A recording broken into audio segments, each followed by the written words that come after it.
Welcome back, all you human beings who are worthy of love. My name is Dr. Thomas James Reed, aka LaGuardio, means he is a good man in Oneida. Just wanted to say, greet you in Oneida, saying Segoli, Nadioliwas, Skanagoga, Skanago. That means greetings, what is the news? Are you with peace? I am with peace in Oneida. Invitation, not an obligation, but if you want to, sit up nice and tall, taking the deepest breath of love you've had all day, breathing in some love, breathing like you love yourself. Exhale some love. Because you are love and you are worthy of love. Loving the responses, people. Really appreciated each and every one of you doing an introduction. That was amazing. We have a number of different majors here and incredible people here. So you should hop in the chat and hop in the discussion forum and check that out if you have not already. Thank you all for your introductions. I'm looking forward to learning alongside each of you as well too, and helping you along your career goals. Really appreciated as well too, those who responded to week one. I think about 32 out of 35 you did. So I'm looking for about 3 more responses. So be sure to get around to that as soon as you can. So you don't want to miss out on that credit before the end of the semester. Don't want to miss too many of those before you, or else you won't be passing the class. But that being said, I really appreciate each and every one of you being here. You, yes, you are incredible. Keep being amazing. Let's just check in real quick with the syllabus, our roadmap on the semester. We're moving, people, we're moving along. And we're right here at week 2. We're going to talk here about Dr. Karenga's article today about race and ethnic relations, concepts, definitions, and perspectives. This is just reflecting on your own. You don't need to turn anything in for this, of those different concepts, and just thinking about that, but don't need to turn anything on for that. That's just your own personal reflection. We're gonna have some videos for you all to watch, just similar to last week, a list of videos. Thanks for all of your thorough responses about last week's. Just really important for me to think about those in terms of the privilege and the opportunity I have to share with you all about ethnic studies. And you saw that video about 1969 to 1999 ethnic studies on strike at Cal Berkeley, about just for it to be taught at their school, and how there's different states. For instance, in Texas, and I believe it's against the last June it was passed that it's not allowed to be talked about Native American history or about the civil rights movement or different leaders from that movement in Texas public schools. And you think about, with truth having no fear from investigation, why would we want to not talk about certain people's histories or contributions? And this class in particular is about ethnic experience in the United States, looking at those histories, culture, contemporary issues. So that being said, we'll look about this issue, we'll look about this article, have some videos. Homework is for you all to read this article, From First Nations to Self-Government, A Political Legacy of Indigenous Nations of the United States. For all these articles, I'd encourage you to read as much as you can. You're gonna get out of this class what you put into it.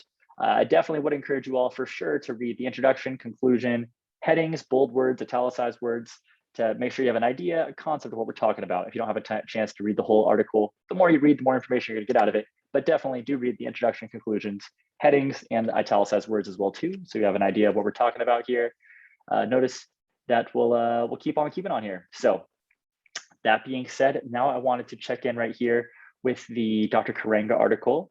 So with this article, it's a phenomenal one, really a baseline and foundation throughout this class for some of the different ideas and concepts we're talking about. So as we're talking about this here, we're looking at the definition of an ethnic group, according to Dr. Karenga here, is an ethnic group is defined by 3 basic factors: having historical or national origin, distinctive cultural traits and practices, and a sense of community. So we're looking at these different groups here: Native Americans, African, Latino, Latina, Latinx, Chicanx, and Asian Americans, stemming from historical or national groups. Also looking at here, ethnocentrism. So oftentimes you'll see this in the negative term, but there's also 2 sides of the coin. So there's also a positive term for this as well too. We're gonna start with the negative, then we're gonna go to the positive. So negative ethnocentrism, oftentimes what we taught through our public school systems in terms of history is usually taught through a Eurocentric lens, meaning through a European paradigm, putting one above the others and using this as a measuring stick. So let's look at some of the components of what makes negative ethnocentrism, according to Dr. Karenga. To view one's own group as superior to others, to judge others by the standards and values of one's own group, to deny others the rights and equal access to wealth, power, and status one claims for one's own self and group. So are you subordinating others? You're trying to use modes of domination to oppress other people as well. So with this as well too, we're talking about this example of Eurocentrism. Now there is also positive ethnocentrism. So this is the positive side of the coin here. So let's look at what it said here. It's centering or grounding oneself in one's own community and culture. For example, I am English, Irish, Oneida, and German. So I think about my different identities, being a European American, Native American person. It's who I am, but at the same time, I'm not better or worse than anyone else. Assuming a position that one's culture is not better than all others, but rather preferred by one for non-prejudicial reasons. This is my upbringing. This is what I was brought with in terms of my heritage. But I'm also, third here, being open to mutually beneficial relations and exchanges with others, being open to this reciprocal relationship of a give and take and learning from one another, viewing no one group is better than others, but just being able to to be what is the best of us and try to learn from each other, learn from each other's cultures and coming together with mutual reciprocal, this mutual sharing relationship. So an example here, Afrocentricity is one that's used by Dr. Karenga, a methodology and orientation of approach rooted in the cultural image and human interest of African people, noted in a positive ethnocentrism here, not being any better or worse, but using this as a paradigm to see the world as well too. Some different examples as well too, in terms of looking at different paradigms from different ethnic lenses. One example here would be like Afrofuturism, if anyone's familiar with Marvel and the idea of Wakanda. This would be an example of Afrofuturism, where you're looking at some traditional ideas and you're also looking at some futuristic ideas, people being here and also being in the future as well too. An example as well too, indigenous futurism would be seen in Moonshot Volume 3, a graphic novel near and dear to my heart. I would highly recommend looking at that idea of this people, really the 7 generations concept of 7 generations before us, getting us to where we are today in the present, and every decision we're making for 7 generations in front of us. And it's pretty cool seeing some of the engineering and architecture that the illustrators make in terms of envisioning these different spacecrafts that are also very natural and organic in terms of being like shapes of trees or different things. It's pretty cool. Definitely recommend you checking it out. Anyways, let's bring it back here too. We're talking about this idea of race. And race, it's defined as a socio-biological concept constructed to assign human worth and social status using Europeans as the paradigm. In other words, the farther one is from the paradigm, the lower one's human worth and the lower one's social status. Likewise, the closer one is to the paradigm, the higher one's human worth and the higher one's social status. So this is noticing that race is a social construct as well too. And in this case, oftentimes it will use stratification, which we'll talk about in a moment, in terms of having modes of domination, using this Eurocentrism and a negative ethnocentrism, oftentimes of trying to use European as this European, usually male, usually heterosexual male, as a paradigm. But looking how we can, that's what race is constructed as, but we can deconstruct that as well too.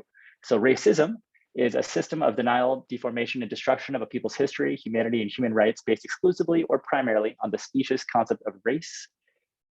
Racialization is giving racial and social meanings to features, thought, and practice.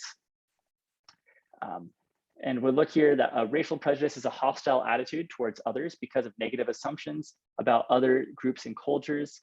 And that's an important one that we'll look at as well too, about imposition. Racism is an act of dominance, which is always and first an act of violence and appropriation, conquest, annexation, enslavement, colonialism, occupation, segregation, subjugation, decimation, deculturalization, etc. Some of these notions of discrimination here is looking at action or behavior which denies equal access, opportunities, and rights to persons because of prejudice or other arbitrary reasons, when we're denying people's rights. Stratification, a ranking of groups of people by wealth, power, and status, and the resultant unequal access, opportunity, and treatment, which results from this. In a word, it is a system of structured inequality. So you'll look here at dominant groups and subordinate groups, and the stratification.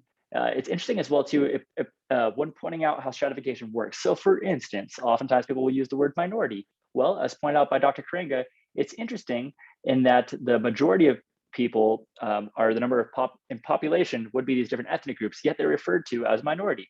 So let's read here. First, because the terms majority and minority can give the impression that we are referring to numbers as a defining feature of this ranking rather than power.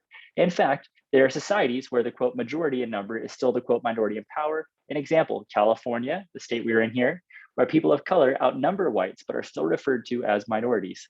Think about that. Very interesting thing. Think about that idea too, in terms of people that live in China, roughly 1.6 to 1.7 billion people. People living in India, I believe 1.4 billion, give or take. People in the United States, about 337 million. And just the notion, just different people in different countries as well too, are referred to as minority, and oftentimes people just making up a large populace, large population, the majority of peoples, and then even particularly just for different ethnic groups in California. So it's very interesting. So one of the reasons why I will use the term ethnicities in terms of minorities. Stratification can be done in terms of the kind of treatment they receive, their access and opportunities with regard to social goods, the level of respect they receive, and thus their life conditions and life chances. In terms of different groups here, you're gonna hear some terms in the class. Migration refers to transfer of populations. Immigration is coming to a different country, and emigration is leaving a country. There's some theoretical perspectives as well here too. So modes of domination, this can be done through race, which is a socio-biological concept constructed to assign human worth and social status using Europeans as a paradigm, especially the male. It can be done through class, a socioeconomic grouping, which reflects unequal possession of access to wealth, power, and status. A film there for anyone who's seen Parasite, one that's commentary on class as well too. Now here going to gender, a socio-biological category used to impose, explain, and justify unequal, exploitative, and oppressive relations between males and females.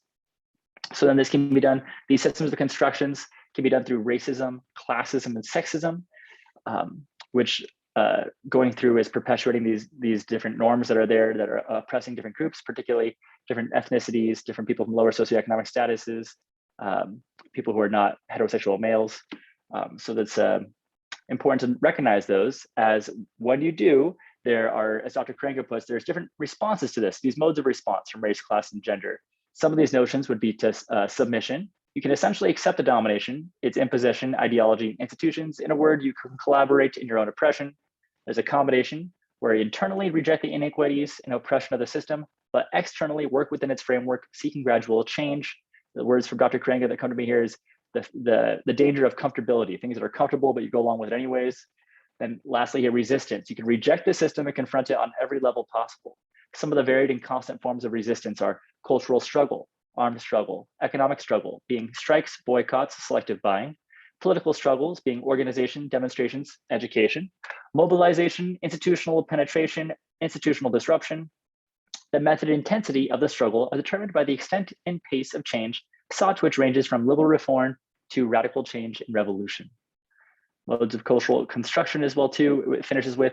So these are some notions and some ideas that I want you all to think about and ponder throughout the semester. Definitely curious to hear your thoughts as well too in the chat. The name of the game here is you don't have to agree with everything that I say, with what everyone else does in the class, but I do expect you to have respect in sharing, knowing that truth has no fear from investigation, not being afraid to look for answers, and being able to share your own unique cultural truths and being able to listen and to respect other people's as well too. So definitely respect my colleague here, Dr. Milana Karenga, who it's means master teacher and keeper of wisdom, his name, and it's just a profound human being, an incredible teacher, an incredible person. So grateful to know Dr. Karenga. So with that being said, I now want to pop over to our beach board, looking at our discussions here. So loved it again. Thank you all very much for each and every one of you hopping in the intros. That was phenomenal. Again, just waiting for a few of you for the week one response here, and then for this one. So these are the videos I want you to watch right here. So then once you've done the reading for the Dr. Karenga article and you've watched the videos, then hop in the chat, hop right here in the form. I want to know your 3 to 7 sentence, your thoughts. You can also do 30 seconds to a minute video if you wanted to as well too. But I love the first week responses, really profound as we're thinking about just the gift that we have here in terms of learning about ethnic studies and what people had to go through in terms of sacrifices, putting their bodies on the line, protesting on the line, just so we can have this conversation, have the class we're having, even in this asynchronous format. So that being said, definitely a lot of gratitude for those people and those sacrifices as we acknowledge, educate, and honor one of the names of the game during this class. And that's about it, people. Anything else? Oh yeah, enjoy yourself, enjoy your day, have a phenomenal day. It's gonna be a phenomenal semester. It's been really great to see some familiar names of people I've had in previous classes. It's been great, really great to get to know some new people as well too. So I'm looking forward to supporting you, not only in this semester, but whatever comes after as well too. I take that very seriously. So I care about you physically, mentally, emotionally, and spiritually. I hope all the best for you in everything you do in life. I hope everything you touch turns to gold. And have a great one, people. Yawanko Ganlunkwa Nuyua means thank you. I love you. Until next time, get that reading from Dwayne Champagne about First Nations for the week after. And that's it, people. You can always reach out to me. See me in office hours from 2 to 3 on Beachboard on the Zoom link. That's it, people. That's it. All right. Have a good one. All the best.